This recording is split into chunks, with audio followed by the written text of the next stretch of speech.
Well, hello YouTubers and welcome to my channel. It's all about racing. Today we're going to take a look at a very rare and hard to find 143 scale Chevrolet Corvette C7R. Specifically the number 64 car that competed in the 24 Le Mans in 2018. Folks, this is a very hard car to find. I picked this up. I couldn't believe it because I had been literally searching for like a year and a half for one of these things to get one. I have a model of the number 4, which I did a review of in 118 scale, but I did not have one in the 143 scale. So I'm excited to give you this review, and I've got some very positive things to say about this, and then one hugely negative thing. And if you have seen the 40 some odd reviews that I've done on Spark cars, I hardly ever have a negative thing to say about this. I have a massive one to say about this one, so hang tight to hear about it. First off, if you're familiar with Spark cars, virtually all Spark 143 scale cars are resin models. They are not die-cast. They are sealed. They have no moving parts, and as far as I know, they don't move. I've never removed them from the bases for one very specific reason.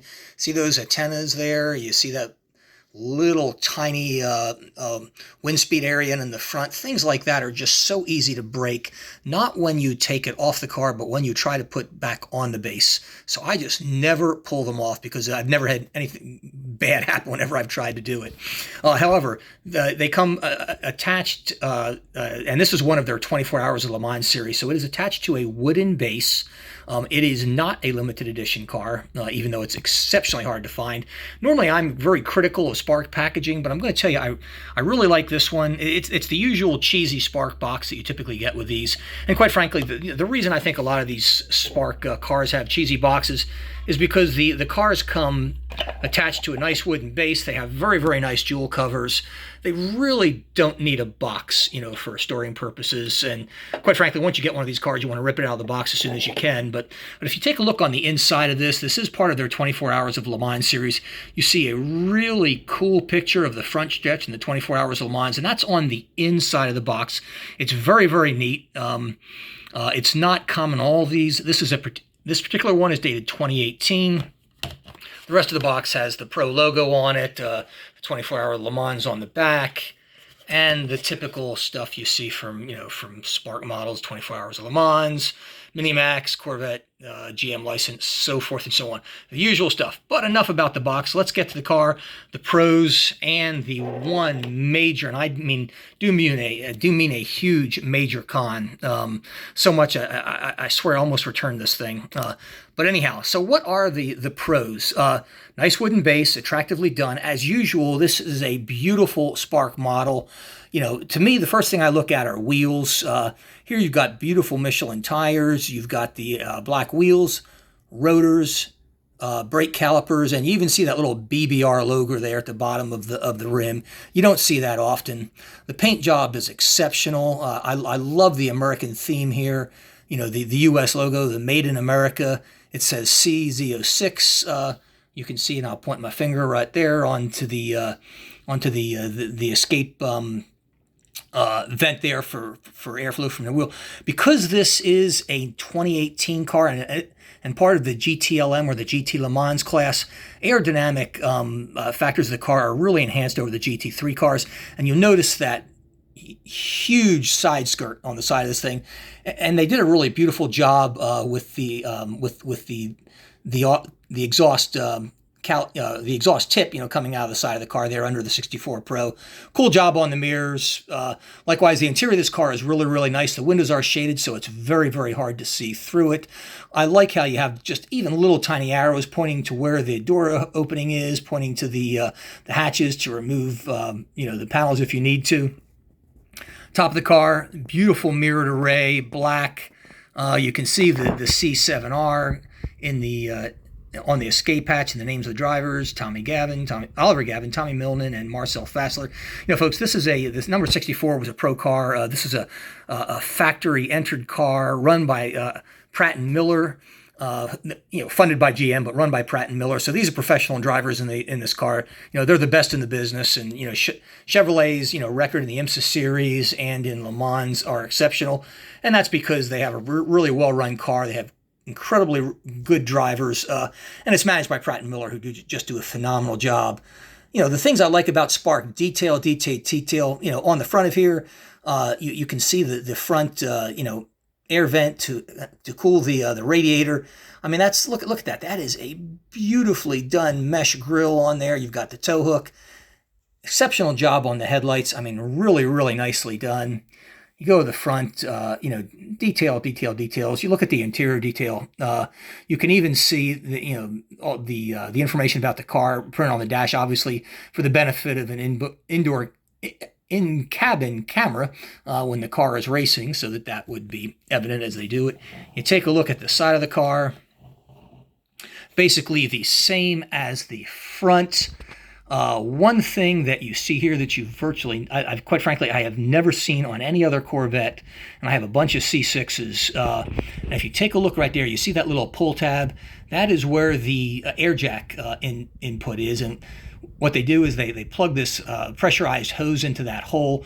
It activates the air jack, pop the car up so they can change tires respectively. When they're done, they pull that device out. If it doesn't automatically lower what it's supposed to do, they can pull that tab and it'll drop the car to the ground. Kind of like an emergency device, just in case it's needed. But you don't see that on a lot of cars.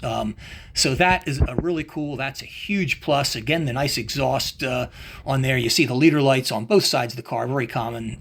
You also have the fuel tank, cap there, where they pop in the fuel. And if you take a look at the back of the car, now, bear in mind the Corvette is a front engine car, so you don't have an engine in the back. There's really nothing to see. They just cover that with it. In real life, it's almost plastic. It's easily removable in case you need to get to whatever electronics and else you have in the back. Really nice job on the Sirius satellite rear wing. You can see the beautiful carbon fiber details. And folks, here comes my big complaint about this car, and it is so noticeable. I mean, it's ridiculously notable. This is a Spark car. Okay, these are supposed to be one of their best that they make, and they usually, with the exception of Look Smart, for the money, these are the best cars. But look at those taillights. Strategic pause here. They are freaking painted. Painted. They're not plastic inserts as you'd expect on every other Spark car. I must have 60 143 scale Spark cars in my collection. Usually one of the things you don't expect on a 143 scale car that is fairly common in 164 scale cars, particularly Spark 164 cars, is painted rear taillights. They don't go to the trouble to put a plastic insert in it, not at that scale. But at 143 scale, I mean, this is absolutely unforgivable. And I mean unforgivable. Spark, shame on you. What the hell you were thinking, I don't know. That sucks. These are supposed to be collector's cars. And, to me, this is a Sparky in 143 scale. Absolutely unforgivable. Particularly, I mean, when you consider all the great detail they put on here, that under the Corvette logo, that little opening there, you see where the rain light is. That's an open vent. There's a fan back there. That is mesh. It's very, very nice. The tow hook, nicely done, folks. The rear diffuser on this, beautifully done in carbon fiber. You can see the carbon fiber accents on the border of that. You can see the support struts, beautifully done. I mean, this is an absolutely gorgeous rear end, and then it is ruined, and I do mean ruined, by that pathetic display of a taillight. I mean, freaking awful. If I'd paid $10, $15 for this as I would for a 164 scale Sparky, I can live with that. That's you get what you pay for. But when you pay a premium price for a 143 scale model, you just don't expect to see this. And I got to tell you, I am absolutely friggin' disappointed. I just never expected to see that in a Spark model. And as I mentioned, I have, quite frankly, lots of these and none like that. But anyhow, I would say, this is an absolutely beautiful model, exceptional in almost every way, and I would certainly give it a thumbs up regardless of that pathetic excuse for a rear end. Quite frankly, I never liked the rear end of the C7 car as it is. I hate the taillights. I own a C7 Corvette. It's all black. I love it. I hate the taillights. But at least mine are real. They're plastic. They have bowls behind them. This is just pathetic paint. But nevertheless, a very, very nice car. Hope you guys enjoyed this video. Take care.